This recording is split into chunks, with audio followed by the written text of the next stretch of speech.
Thank you once again for joining us this year at the Landstar Fifth Road Health and Wellness Pavilion.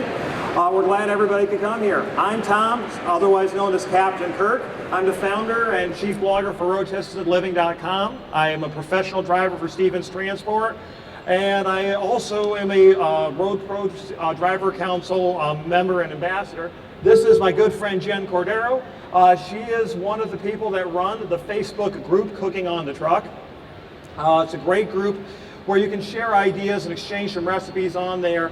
And we're just here today to tell a little bit about our stories, do a little bit of some just quick demos of things you can fix on the truck in a matter of minutes.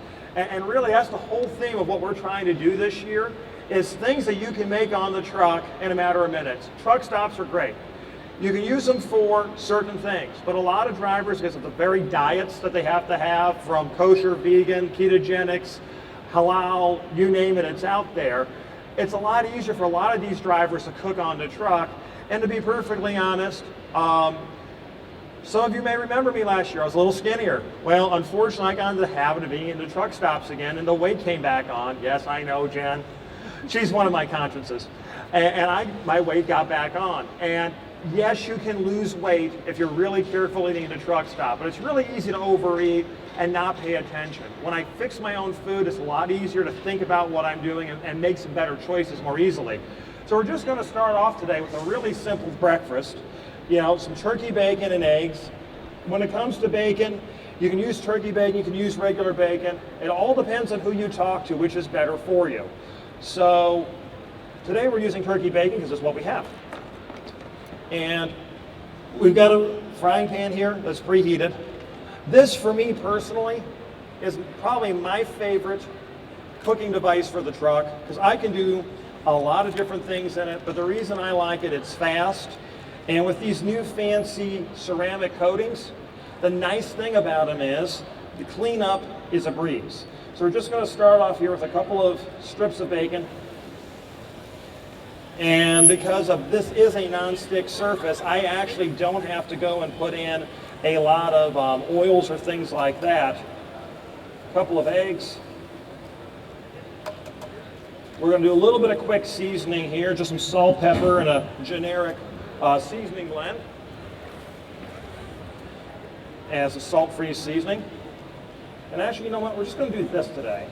And then the other trick that I like, for me personally, is I like to take a little bit of water and just put it in here, because I like my eggs over hard. But this water is going to do something called basting them when we put the lid on there, and it's going to make a lighter, fluffier egg. And while that's cooking real quick, Jen's going to go over here and show her how she's going to start a quick dinner. My favorite dinner, go-to dinner is called Southwest Chicken Alfredo. I pretty much just take a jar of salsa, pour it in. I use an Aroma rice cooker. It's multifunctional. Can use it for frying up, stir fry, steaming, slow cooking. Lots of options. And I let that heat up, and I bring the salsa up. And while the salsa's heating, I add in cream cheese to make it creamy. And now that's going to take a few minutes. While I wait for the salsa to come up. Well, while she's working on that, I'm going to skip ahead. And I'm actually going to start one of my personal favorite go-to lunches / dinners. And basically I start off by taking a head of cabbage, peeling off the outer layer or two of leaves to get, help get rid of the dirt. And what we're going to do now, and you can go ahead and buy the cabbage pre-sliced. If you go into the truck stop and they have a salad bar and you see cabbage on the salad bar, use it. There's nothing that says you can't. But what we're going to do is we're going to slice this into some thin strips, and this is going to become noodles. And you're looking at me going, Tom, you're insane. You're using cabbage for noodles. I never said I wasn't nuts. But a couple years ago, when I was really cooking on the truck, I got looking at the fact that for me, if I cut back on the carbs and make better choices, what I like to call smart carbs, I can watch the calories, watch the carbs, and just overall do better. And I tried a few different things. I tried green beans, I tried a few different things to replace cabbage noodles, and they tasted great, they worked really well. But the thing I discovered worked the best was cabbage, because the fun about eating spaghetti is twirling the pasta. If you can't twirl it, it's not fun. You can twirl the cabbage. So anyways, we're going to do that. I'm guessing you're still heating on that one a little bit. Yeah. So, you know what, Jen? I'm going to be mean. You be me. You're gonna make me do. Pico de gallo. Okay. Pico de gallo. Easy to make. We all love it. Works well in lots of different various recipes. We got a bowl to put everything in? Yes. Okay. It's simply just cutting it. Hello? Okay. It's simply just cutting up the tomatoes. I got tomatoes, jalapeno, onion, and a lime. The only thing missing just now is avocado for guacamole. My knife skills aren't the greatest. I apologize.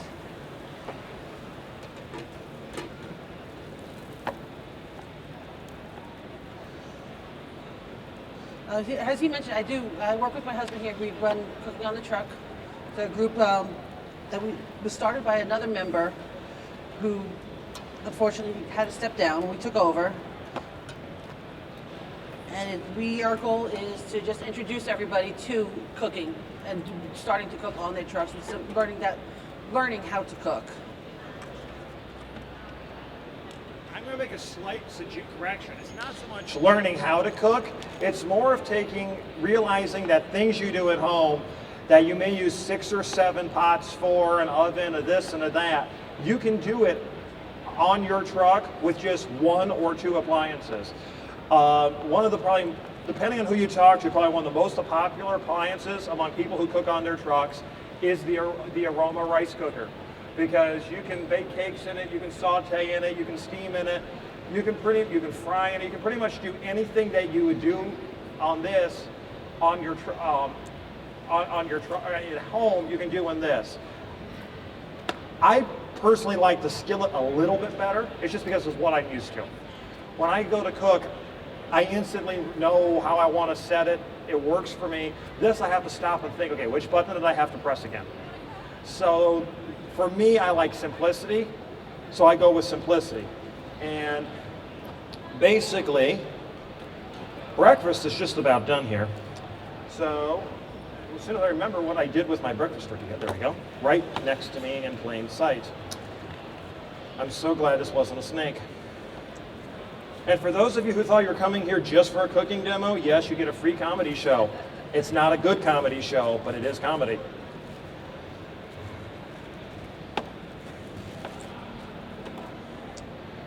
So now, That smells good. it really does.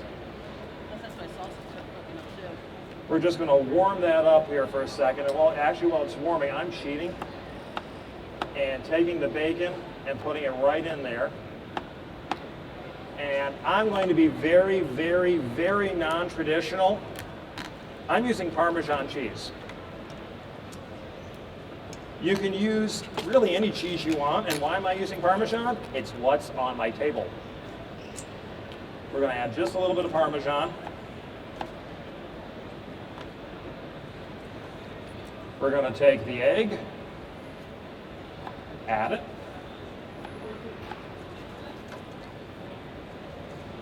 Turn that down.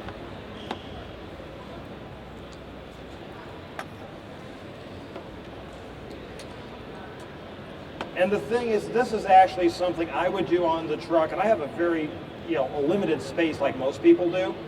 And yes, I'm making it look like you need a big, huge space, but it's just because we're trying to do too many things at once. But I mean, in reality, and actually Saturday, are we being mean and making me cook in the narrow space? Actually, I think we should. So for those of you who are wondering, tomorrow's demo, we're going to be focusing on cold foods. Today's on hot foods, cold foods. Saturday, I'm a glutton for punishment.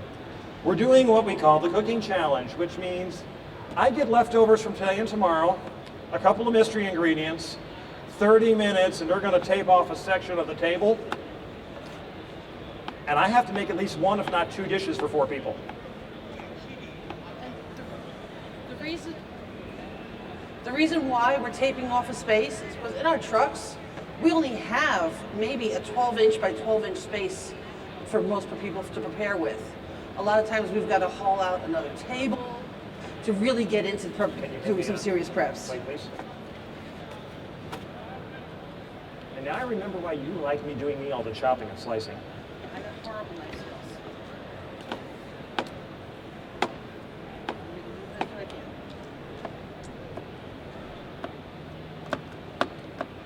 And if I'd been really smart, I would have left it on my cutting board before I sliced it. But here we go, folks. A nice, quick, simple breakfast wrap. As you can see, we probably did it in about, well, 10 minutes, give or take a little bit. And some of it was we were fooling around and goofing around a little bit. But I can make one of these on the truck in probably less than 10 minutes. And you know, when you're trying to make a fast breakfast to get out on the road in the morning, I want to show you something here. We got that pan. Cleanup is essentially taking a dry paper towel, getting up the worst of the schmutz. Excuse me a second here. Dumping said schmutz. Heating my pan back up a little bit again, and we're going to put in some water and finish cleaning it out. We'll be ready to go for the next recipe. But there's number 1. And are you at a point now where you can show them a little bit more? Yes. All right, now that I got my salsa up to heated, boiling. Okay, I got my salsa's boiling now. I'll add my cream cheese in. It's usually easier to add it in smaller chunks, simply because you've got to let it dissolve.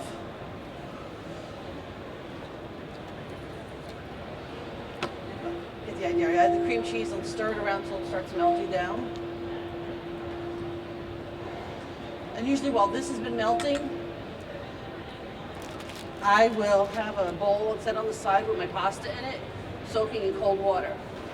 What that does is it starts the rehydration process for cooking for the pasta itself.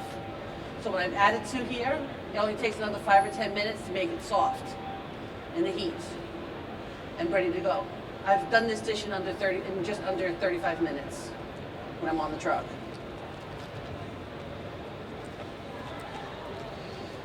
That smells good, this salsa. That salsa came all the way from Michigan. Imported. Yes.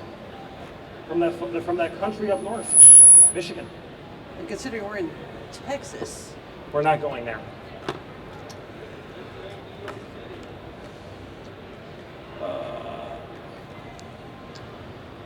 And this is just a matter of stirring it until the cream cheese dissolves.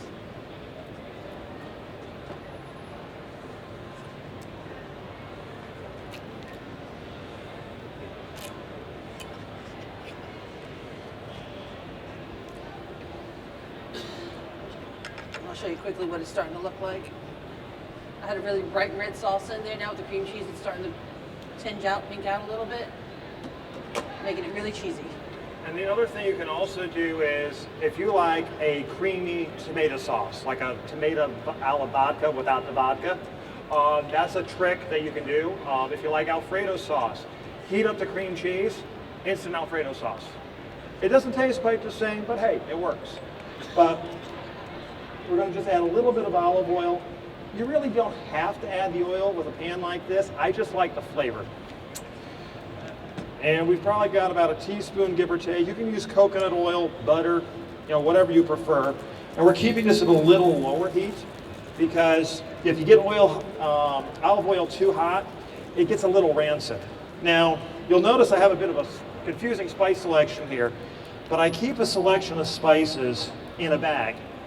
And I do this for 2 reasons. The fleet that I work with, we have a small drop yard where a bunch of us guys have kind of chipped in on a grill. So a lot of nights when it's time to, if I have some extra time, I'll go start the charcoal grill up, grab my little bag of handy spices, go out and cook some meat, usually with a few friends, and we have a great little meal. And I carry some paprika, some chili powder, some salt, some pepper, a salt-free seasoning, and a little onion and garlic powder in there. And that's my emergency spice pack. But by the same token, if I'm going to fix something like this on the truck, this is basically the same basic seasoning that I'm going to grab, with one exception. Sorry, the Italian seasoning. So we're going to add just a little seasoning to this here. Probably about a teaspoon of Italian seasoning. You'll notice I use extremely precise measurements. Salt, that's up to you. If you're on a low sodium diet, you don't use salt. If you like a little salt, add a little salt.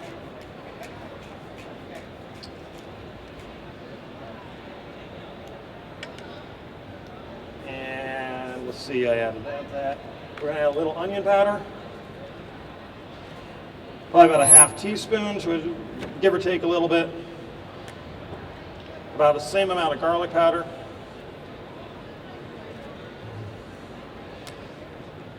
You'll notice I'm using extremely precise measuring devices.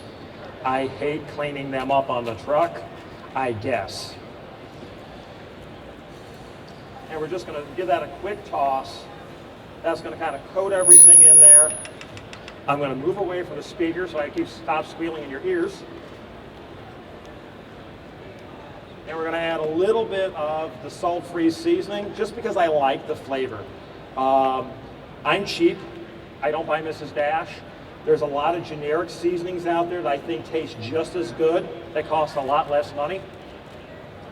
And you find the salt-free blend that you like.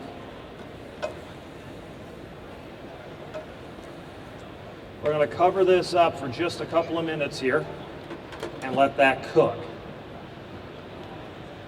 And where are you at in your process? I'm letting it finish heat up. I'm going to add the chicken in. For the sake of time, we went with a pre-cooked chicken. Normally I'll cook the chicken on the truck. I'm using fresh chicken breast and chicken thighs.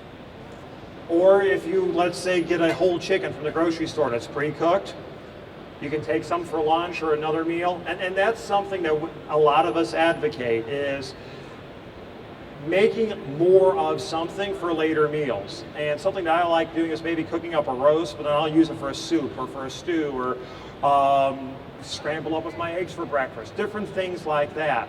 And that's one of the things, when you're cooking on the truck, you kind of learn to overcook certain meals, so other meals become easier later on. And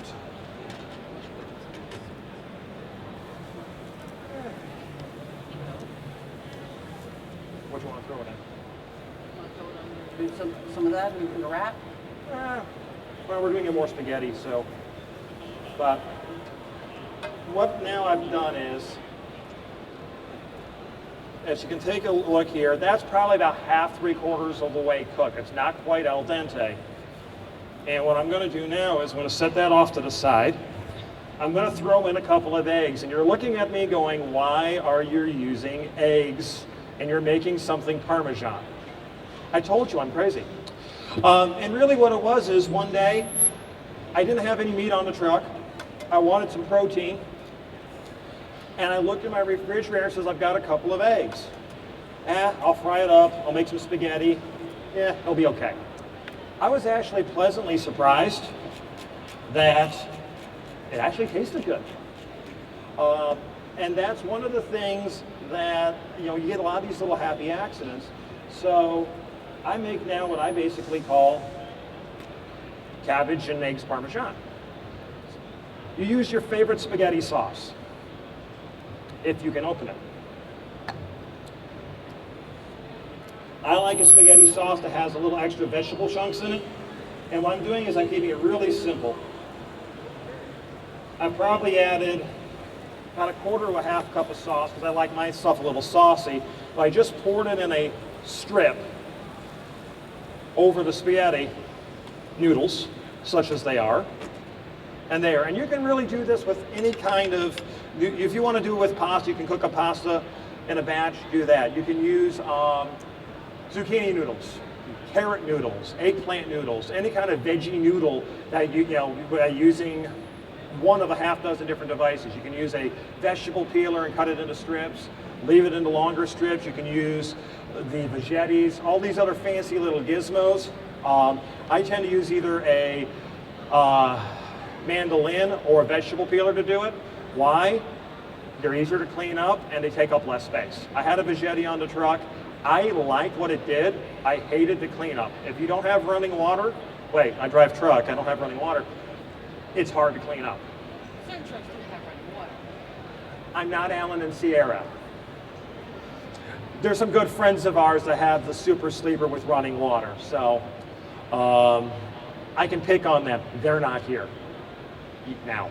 Oh wait, I'm in trouble tomorrow because she's emceeing, isn't she? Yes. No one tells Sierra I just made Al, that means you. I thought you were my friend.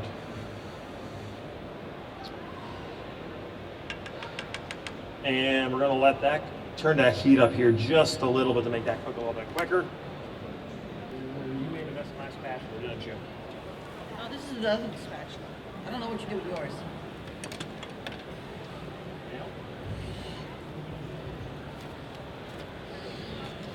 So what we're going to do here real quick, and actually this is what I want to show. This is just a simple little rice paddle. You can get them for $1 or $2 at a lot of different stores. If you buy a rice cooker, they come with it. The reason why I like it is I can do so many different things with it.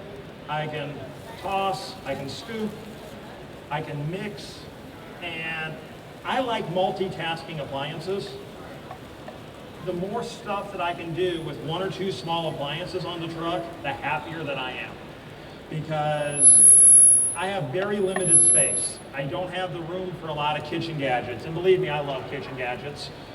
I see some of the vendors here with some of the gadgets that they have. And basically Al and Jen grab my arms and goes, run away, run away.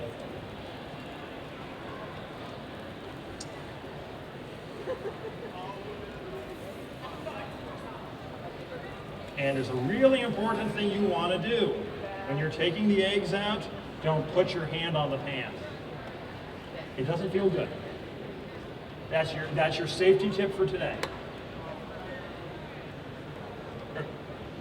Parmesan? Parmesan, spaghetti, they're close. And there we go. Another quick, simple meal. And I actually timed this. We did it in 13 minutes.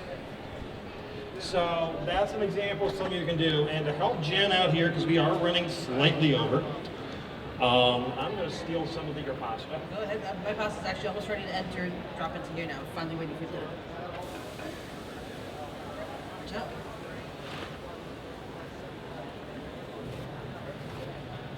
I was waiting for it to reboil. Okay. After I added my chicken, you saw earlier, I added a little bit of water. That's just to help heat it, because it's still got a boiled pasta. So it's a little liquidy now. It's boiling, brought it up to boil. My pasta here has been sitting in the water for about 45 minutes. And it's actually, if you look at it, I can actually break it, just crush it in my hand now. It's been soaking up enough water that it's almost ready. I'll mix it into the chicken sauce.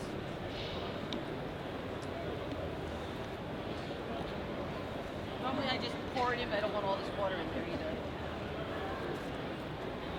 Then we stir it in. And close that up and let it go for about another 5 or 10 minutes until the pasta is completely al dente. And since her microphone's giving her trouble, she said she's going to go about another 5 to 10 minutes before it's completely al dente. And it looks like all the microphones have decided to give us trouble today. But anyways, ladies and gentlemen, I really want to thank you for coming today. I'm Tom Kirk from RoadTestedLiving.com. You can find me on Facebook and Twitter at RoadTestedLiving without the G. This is Jen Cordero. She is one of the people who run the Facebook group Cooking on the Truck. If you like more information or some simple recipe cards we have, please see one of us after today, or sometime during the show. We'll be happy to set you up with that and information on the groups.